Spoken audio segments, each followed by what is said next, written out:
Gracias, Cristian Romero. Ya estamos aquí en nuestros estudios con el diputado porteño Leandro Santoro. ¿Qué tal, Santoro? Bien, gracias por invitarme. Bueno, ¿cómo está afuera? ¿Hace frío? Está lloviendo. ¿Es la tormenta que dice más?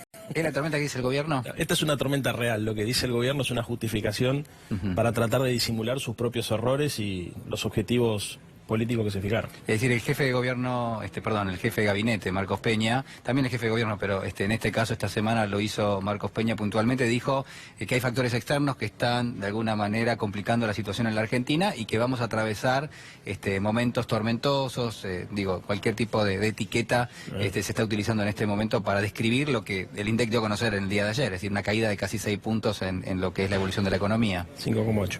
Sí, a ver, que hay dificultades externas, eso es cierto. Efectivamente el precio del barril del petróleo fluctúa hacia arriba, efectivamente la tasa de interés de los Estados Unidos subió, efectivamente hay una guerra comercial entre China y Estados Unidos que hace que la política comercial de la Argentina quede muy expuesta, digamos, a que le tiren por los containers con la cabeza. Todo eso es real. Tan cierto como que nosotros venimos advirtiendo hace mucho tiempo que eso iba a ser así, Julián. No es una novedad. Vos sos periodista económico, sabés perfectamente que lo que te digo es cierto. O sea, todo el mundo venía previendo esta situación. Ahora, el problema de la Argentina es que no solamente no tomó recaudos para afrontar esta situación difícil, sino que además hizo todo lo posible para empeorar las cosas, ¿no? Para generar mayores dificultades, para generar mayores vulnerabilidades. Cuando vos aplicás política de libre mercado y le dejás al mercado que sea el que regule la economía, lo que suele ocurrir es este tipo de cosas. Los tipos hacen la mayor cantidad de negocios posible en el menor plazo posible, con el menor riesgo posible, y después es el Estado el que tiene que salir a cubrir los déficits y los costos. Bueno, esta es la consecuencia de haber dejado librado el tipo de cambio al azar del mercado, de haber eliminado los encajes, de haber eliminado la estadía mínima de tiempo que tienen que tener los capitales especulativos, de haberle dado a los bancos y a los grupos inversores la tasa de interés que ellos pedían, de haber dado bonos con tasas increíbles, digamos, que se vendían en el mercado secundario, inclusive muchas veces a más precio del que habían comprado. O sea, todo este mecanismo, digamos, de andamiaje financiero que permitió que unos vivos se enriquezcan, genera la vulnerabilidad que después el gobierno trata de maquillar con el concepto de tormenta. Ahora, ¿cuál es el correlato de esto, no? Habitualmente hablamos de cuestiones macroeconómicas, términos financieros, tasas de interés, LEVAC, etcétera, etcétera. Digo, ¿qué pasa con la gente? La gente padece... A ver... La insensibilidad de un gobierno que es consciente que cuando devalúa y quita retenciones aumenta los precios de los alimentos. No es que es una consecuencia no intencional. La gente padece la decisión política del gobierno de ajustar por abajo. La gente padece la decisión política del gobierno de permitir que los dueños de las empresas eléctricas se hagan multirecontramillonarios a costa de que tengan que aumentar la porción de su salario que le dedicaban a pagar servicios públicos. La gente padece que la desigualdad sea grande día a día, la gente padece que la línea de la pobreza incluya cada vez a mayor cantidad de gente, la gente lamentablemente se empieza, no digo acostumbrar, digamos, pero empieza a asimilar los golpes con una velocidad que a mí me preocupa, ¿no es cierto? Porque lamentablemente además de todo este trabajo económico hay un trabajo cultural para tratar de naturalizar este tipo de políticas, planteando que era el único camino posible, que en realidad la Argentina vivía por encima de sus posibilidades, o que estamos pagando una fiesta populista que nos hicieron creer los kirchneristas. ¿Preocupa el dato de inflación que dio a conocer el INDEC del 3,7%? Sí, claro. Sí, porque además el problema no solamente es la inflación, sino que te pisan las paritarias. Entonces, si vos tenés paritarias que acompañan a la inflación, tenés un problema, pero si vos tenés paritarias pisadas, inflación galopante, tenés dos problemas, que además son problemas que lamentablemente se retroalimentan, ¿no es cierto? ¿Por qué? Porque estamos viviendo un proceso de estanflación, además. Los tipos han tomado la decisión de hacer cosas que en cualquier país del mundo funcionan de manera contraria. Por ejemplo, vos cuando subís la tasa de interés, sabés que enfriás la economía, pero contenés el tipo de cambio. Acá sube la tasa de interés y se dispara el dólar. O sea, tenés dólar alto y tasa de interés alta. No pasa en ningún país del mundo, por eso estamos al borde de una recesión con esta inflación, ¿no? O sea, no crece la economía, pero además suben los precios, la gente cada vez más pobre. En ese sentido, esta semana el presidente de la Nación, bueno, también distintos referentes del gobierno, salieron a respaldar lo que es la política económica y puntualmente en el día de ayer la ministra de Desarrollo Social, Carolina Stanley, dijo, bueno, el presidente va por la reelección. En ese armado político te noto que te reís, digamos, ¿por qué? Porque es lo que tienen que decir, pero todos sabemos que tienen problemas. Estos tipos tienen más problemas que el problema del Titanic. Porque por todos lados entra... O sea, problemas en la economía hay claramente. Pero por todos lados entra agua. por todos lados, porque, a ver, no es que vos tenés un problema. Estos tipos tienen problemas simultáneos que en la mayoría de los países del mundo no suceden. Esto que te decía, ¿no es cierto?, recesión con inflación, no sucede. No sucede que vos tengas, por ejemplo, lo que está pasando en la Argentina, ¿no es cierto?, que una ridiculez. Ahora te dicen, bueno, tenemos un problema con la inflación, pero antes de ayer anunciaron que va a haber aumento de tarifas del 25 o al 30%. Y eso todo el mundo sabe que tiene un impacto sobre la inflación, porque la inflación de la Argentina es una inflación de costos. Si vos subís la luz, el gas, liberás los precios de los combustibles... Es decir, que la inflación sería mayor incluso de la que se está previendo. A ver, en relación a tu primera pregunta, ¿por qué hablan de la reelección de Macri? Para disimular su debilidad. Primer punto. Segundo punto, ¿qué creo yo? Que hay mucha gente metiendo mano sobre la comida y que no hay uno que coordine. Por eso estos tipos no logran contener ni siquiera al sector social que los puso. Entonces, no tenés sectores sociales sacando el grupo más concentrado de agroexportadores y el sector financiero más concentrado que esté de acuerdo con lo que está pasando. Están a las puteadas hasta los tipos que lo pusieron. La Unión Industrial está a las puteadas, hay un sector de los bancos nacionales que está a las puteadas. Me parece que la clase media que esperaba vivir mejor con Macri se está dando cuenta ya que era toda una ilusión, una manipulación política. Los sectores vinculados a las economías regionales que pensaron que este gobierno los iba a ayudar, porque en realidad nada, los empeoraron, le pusieron la pata por encima. O sea, ni siquiera la devaluación los ayuda porque les aumentan todos los costos. Ahora, en función de las encuestas, da cuenta, no sé, la última, por ejemplo, que dio a conocer la Universidad de San Andrés, que cae lo que es la imagen de la gestión, pero ahora si te parece las vamos a compartir. Sí. Cae la imagen de la gestión, pero bueno, todavía obviamente acumula algún tipo de respaldo. Bueno, ahí está, aprueba o desaprueba la gestión del presidente Macri. Fíjense, la línea celeste es la que aprueba mucho o al menos aprueba algo, que ha descendido en los últimos meses y con una pendiente bastante importante desde octubre, que es fecha de las elecciones, de las últimas elecciones, y aquella que desaprueba, que bueno, ha trepado y sobre todo ahora en los últimos meses también. Sí. ¿Qué te dice este gráfico, por ejemplo? Mira, en primer lugar creo que la gente se empieza a dar cuenta que Macri no tiene claridad hacia dónde llevar el barco. Yo soy de los que creen que estos tipos tenían una suerte de dogmatismo de libre mercado, pero que no tenían más que eso, no hay un plan económico. Dogmatismo de libre mercado es, tenemos un rumbo más o menos incierto. Y las inversiones van a llegar, sería... Y las cosas, claro, todo se provoca solo, ¿no? La lluvia de inversiones, porque como somos mercado friendly, sí, los tipos nos van a venir a buscar, viste, si nosotros ajustamos algunos gastos, esto va a generar confianza, entonces eso va a hacer que vengan otro tipo de inversiones, también ayudar a resolver el problema del déficit fiscal. O sea, toda una serie de premisas que no se dan, porque lamentablemente, si vos querés alcanzar objetivos, tenés que laburar todos los días. Y Macri no trabaja todos los días, no hay un jefe de gabinete que articule a los distintos espacios que van metiendo mano, las distintas corporaciones que van metiendo mano en la política macroeconómica, y cuando te querés dar cuenta, la sociedad tiene la sensación que hay una suerte de desconcierto generalizado en el propio gobierno. Por eso, ¿quién es el responsable de la economía en la Argentina? El responsable de la economía es Macri. Ahora, el problema es que la Constitución determina que hay un jefe de gabinete que tiene que funcionar como una suerte de amortiguador, de primer ministro, después de la reforma del 94, que es el que además de coordinar al resto de los ministros, es el que tiene el diálogo con la fuerza de la oposición en el marco del Parlamento. Eso no sucede. Cada vez que el jefe de gabinete va al Parlamento, lo único que hace es dar excusas y evadir las preguntas que le hace la oposición, inclusive el bloque de peronismo aliado, amarillo ese que tienen aliado, que a veces fingen ser oposición solamente para garantizar su condición en las provincias. Y al mismo tiempo te das cuenta que los sectores que más o menos tienen influencia en el gobierno critican que hay una falta de articulación entre, no sé, el Ministerio de Producción, el Ministerio de Economía o el Ministerio de Hacienda, el Banco Central. Hay mucha desarticulación. Entonces, si yo te tendría que decir quién es el hombre fuerte de la economía, bueno, por lo que acordaron con el Fondo Monetario Internacional es Duhovne, pero Duhovne no tiene poder para decir lo que hay que hacer. El único poder real que tiene Duhovne es para acelerar el recorte presupuestario, para ir a los demás ministerios y decirle... Está encorsetado Duhovne, en función de lo que son los mandatos del Fondo Monetario. El que está encorsetado es el gobierno. Lo que te digo es, vos mirás de afuera el gobierno argentino, ¿y qué es lo que ves? Un presidente que trabaja poco, que tiene respuestas evasivas, un jefe de gabinete que está más preocupado en la comunicación que en la administración del Estado, y un ministro de Hacienda que tiene una única misión, que es hacer de policía del resto de los ministros, exigiéndoles que recorten el presupuesto. Ahora, un gobierno se sostiene sobre la premisa de que tiene que llevar el país hacia un lugar que sea algo más ambicioso, que llevarlo hacia el recorte presupuestario. Te quiero decir, no hay plan de desarrollo industrial, no hay una coordinación de los equipos económicos para tratar de favorecer o de ayudar a los sectores que entraron en crisis como consecuencia de ese ajuste. Te hago el caso de las economías regionales. No hay un gabinete social que esté funcionando más allá de los parches que pone Carolina, tratando que la situación no se le desborde en el conurbano para que no se provoque un estallido social. No hay una política social tendiente a mejorar la distribución del ingreso, tendiente a sacar de la marginalidad y de la informalidad sectores que se van cayendo. Hay parches nada más, y eso creo que la gente se da cuenta. Ahora hablamos del INVAP. Compartimos lo que son unas estadísticas puntualmente de la Universidad de San Andrés, otras que tienen que ver con la imagen que tiene la gente de algunas instituciones en la Argentina.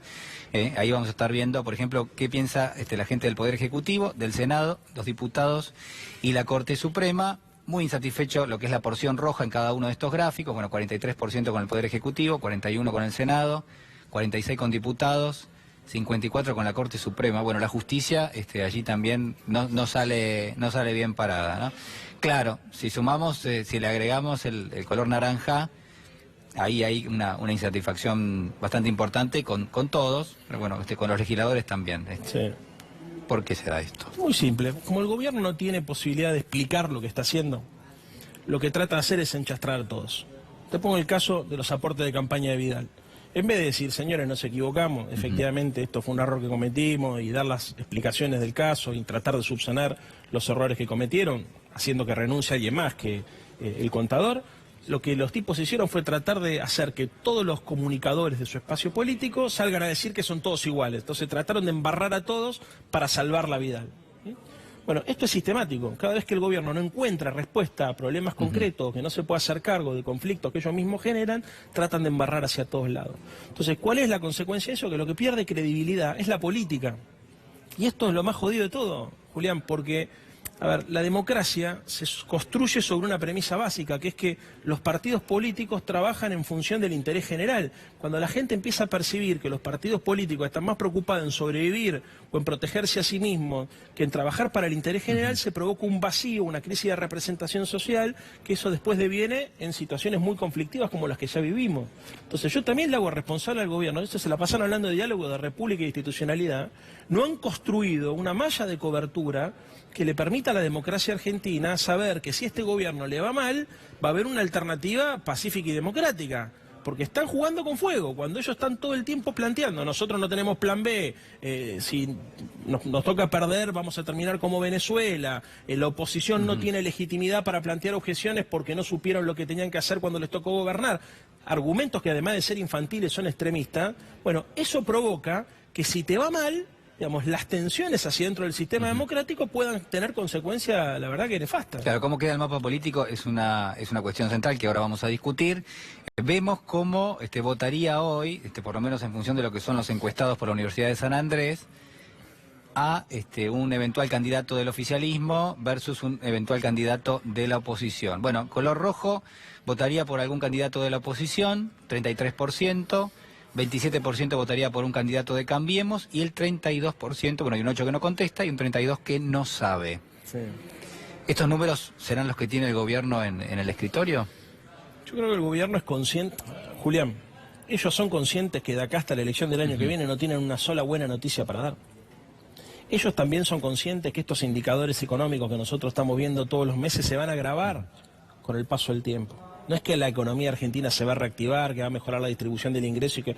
Bueno, quedan varios meses de recesión, en el ¿no? mejor de los casos, ¿no? Lo único que puede llegar a ocurrir es que logren contener un poco la inflación, como consecuencia de la recesión económica. Pero el propio gobierno ya lo está anticipando, que va a haber recesión económica. Claro. De hecho, segundo mes ya de esto, caída. Julián, vos tenés recesión con inflación, es imposible. Yo ayer fui a comprar una lata de atún, 70 mangos. O sea, es imposible. Es imposible, Julián. O sea, esto es lo que te digo, que han logrado que se genere una suerte de tormenta perfecta, pero la han logrado ellos mismos.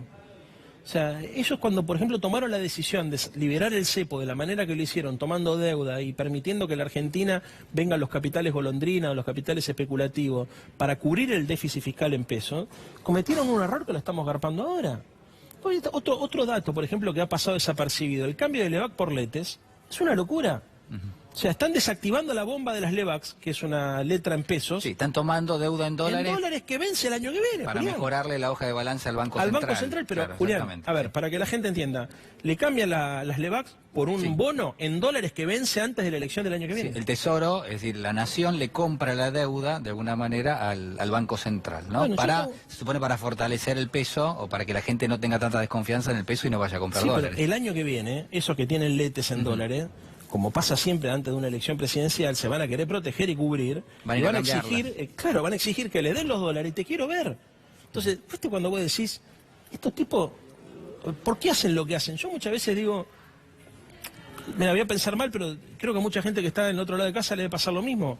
Que la única explicación es que hay un negocio personal atrás de este tipo de políticas públicas. Pero eso es muy serio lo que Y está Julián, diciendo. se fumaron 10.000 millones de dólares para contener el dólar y te evaluaron el 50% de la moneda. Bueno, Julián, hay una cuestión de mala praxis probablemente. no, ahí. Julián, eso mala praxis para un tipo como Toto Caputo. Lo sacaron al titular del Banco Central, Sí, pero Sturzenegger. bueno, lo sacaron al presidente del Banco Central. Hasta ahora con Caputo. Nos dieron 15.000 millones de dólares del Fondo Monetario Internacional, 7.500 fueron al Tesoro, 7.500 fueron al Banco Central. ¿Cuántos se fueron desde el 22 de junio? 4.000 millones de dólares. Ya se fueron 4.000 millones de dólares. Entonces, a ver, y todo el mundo sabe que le venden los dólares a un precio mucho más barato, al dólar mayorista está mucho más barato del que se lo pueden vender a cualquiera de los que está en casa mirando del otro lado de la televisión. Entonces, eso, ¿viste? ¿Recurrir al Fondo Monetario fue preventivo, como dijo el gobierno, o el gobierno atravesó una crisis cambiaria, no lo transparentó y ahora nos estamos enterando? Recurrir al Fondo Monetario fue la única forma que ellos tuvieron de asfaltarle la salida a los primeros capitales especulativos que vinieron a timbiar a la Argentina. ¿No? Porque, a ver, te lo voy a decir más concreto todavía. El gobierno tiene que tomar una decisión. O deja de verdad el tipo de cambio librado de lo que el mercado quiere y se deja de joder, que para mí es una locura, digamos, pero es lo que le está reclamando el ala dura de la derecha económica, o hace kirchnerismo en el sector externo, o sea, políticas heterodoxas. Ellos no quieren hacer políticas heterodoxas en el sector externo y tampoco quieren dejar flotar el tipo de cambio porque tienen miedo a la reacción social. Aclaremos Entonces, qué significa eso, políticas heterodoxas, es ponerle algún tipo de control, supervisión, regulación a la salida de dólares, sí, ¿no? intervenir. ¿Cómo se explica que vos tenés un problema de salida de dólares y que todavía estemos discutiendo si hay que cobrar las retenciones al campo o no hay que cobrárselas? ¿Cómo puede ser? ¿Cómo puede ser que nosotros no estemos obligando a que los agroexportadores liquiden en la Argentina? Bueno, pero el presidente estuvo ayer en la rural y la definición que dio incluso esta misma semana es que no va a haber ¿Sabés por qué la dio? una interrupción en la baja de las ¿Sabés por qué dio esa definición otra vez? Porque el que le exige al gobierno que vuelva a colocar retenciones es el Fondo Monetario Internacional. Pues no tiene lógica lo que está pasando en la Argentina. Si vos tenés una salida de dólares, vos tenés más salida de dólares de los que producís. Y los únicos que producen dólares hacen lo que quieren con el tipo de cambio, bueno, el tipo de cambio te lo define el campo. Y si el tipo de cambio te lo define el campo, olvídate del trabajo, olvídate del consumo interno, olvídate de todo. El principal elemento que tenemos, lamentablemente, en la Argentina por el tipo de estructura económica para distribuir el ingreso es el tipo de cambio. El tipo de cambio no lo puede fijar un sector de la economía, lo tiene que fijar la política. Esto dejemos que el mercado fije el tipo de cambio. Muchas veces vas a escuchar economistas liberales en los programas. Pero voy a hacer yo de abogado del diablo. Sí. Te diría, en la gestión anterior, cuando se intentó fijar un tipo de cambio y de alguna manera lo que hubo fue una restricción a la compra de dólares, se terminó armando un mercado secundario, un mercado del dólar blue, vino el cepo cambiario. Es decir, la realidad es que de alguna manera hay algunas prácticas que quizás no fueron exitosas en la Argentina. Si vos me preguntás a mí, ¿era necesario prohibirle a la clase media que vaya a comprar 500 dólares? Creo que no. Ahora, pasamos de esa situación a una situación donde primero eran 2, ahora son 5 millones y después cualquiera puede comprar cualquier cosa. Entonces, tampoco, a ver, voy a ser más antipático todavía. Julián, la Argentina no imprime dólares. Tiene un problema con los dólares, hace 70 años que tenemos un problema con los dólares. Entonces, no se puede administrar el dólar como si fuese cualquier otro bien, porque lamentablemente, con muy poco dinero, tenés tipos que te hacen una corrida cambiaria, se hacen multimillonarios y las consecuencias sociales las paga la gente. Entonces, vos me preguntás a mí, ¿tiene que haber tipo de cambio múltiple? No sé, pero por lo menos compensación. Tiene que haber formas de intervención sobre el tipo de cambio para que no, viste, a ver, no solamente el tipo de cambio, porque también es la administración del comercio. Si vos al mismo tiempo liberás las importaciones, bueno, es obviamente que esto te va a pasar. Hay que tomar la decisión política de intervenir para favorecer a las mayorías, no para dejar que los sectores más concentrados de la economía se hagan multimillonarios esperando que eso derrame. Porque eso no derrama, y una vez que la copa se llena, se la llevan del país. Entonces, la contracara de eso fue que tomaron 150.000 millones de dólares de deuda externa y que esos dólares, quédate tranquilo que cuando termine el periodo histórico de Macri, no van a estar en el país, se van a ir todos al exterior. Y las cuentas las vamos a tener que pagar los que nos quedamos viviendo acá. Esto lo sabe todo el mundo. Ahora, en ese planteo, y lo que ha pasado históricamente en la Argentina es que cada vez que pasó eso, si no tenías dólares, bueno, eventualmente en un esquema como el que está hoy instaurado, Sí. lo que va a haber es una devaluación enorme. Y sí, Si no hay dólares para pagar pero a ver, esas esto demandas. es lo que sabemos todo. Digo, en ese contexto, ¿no? En el Julián. contexto donde hay cada vez menos dólares. El contexto Julián. que, a ver, hay datos, ¿no? Sí, claro, Que son Julián, nosotros tenemos, a ver, lo dijo Esper la vez pasada, que se agarraban todos los pelos. Los dólares que nos ha prestado el Fondo Monetario Internacional no garantizan el pago de los intereses de la deuda de acá hasta que termine Macri. Y a eso agregar los 35.000 millones de dólares de déficit de cuenta corriente que tenés como consecuencia de la balanza comercial, del rojo en la balanza comercial, del rojo en la balanza de turismo, de la formación de activos externos de los particulares, del giro de utilidades de las empresas. Entonces, si vos dejás, por ejemplo, que cualquiera pueda comprar cualquier cosa, no estamos hablando de $1.000 para ahorrar, estamos hablando de 5 millones. A ver, ¿cuántos fueron? Se conoció, creo que antes de ayer, las operaciones, el promedio de las operaciones, ¿de cuánto fue? Sí, entre 4.000 y 5.000 millones de dólares. Pero, a ver, pero individuales hay gente que va a comprar 2 palos verdes y nadie le pregunta nada y después lo saca de la Argentina. Bueno, ¿sabes qué? Eso no se puede. Porque si lo permitís, podés jugar con el tiempo a partir de la deuda externa, pero después esa plata hay que devolverla. Esto es lo que a mí, lo que yo no puedo creer es el infantilismo y la irresponsabilidad de esta gente que actúa como si lo que es evidente no vaya a suceder nunca. La plata que te presta el Fondo Monetario, la plata que te han prestado los bonos, un día la tenés que devolver. Y si no la devolves, entras en default, y el default trae consecuencias sociales casi peores que tener que pagar los intereses de la deuda. Leandro, me esperás un minuto, hacemos una pausa de 2 minutos y ya regresamos y seguimos con la entrevista. Dale.